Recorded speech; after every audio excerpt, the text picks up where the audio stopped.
श्लोक 103.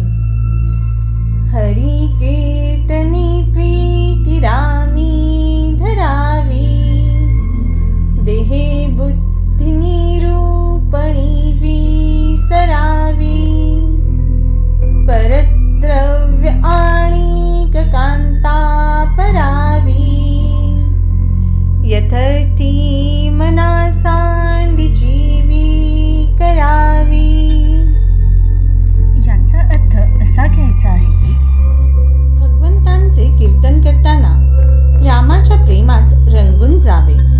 भगवंताच्या निर्गुण स्वरूपाचे विवेचन करताना देहभान विसरून जावे.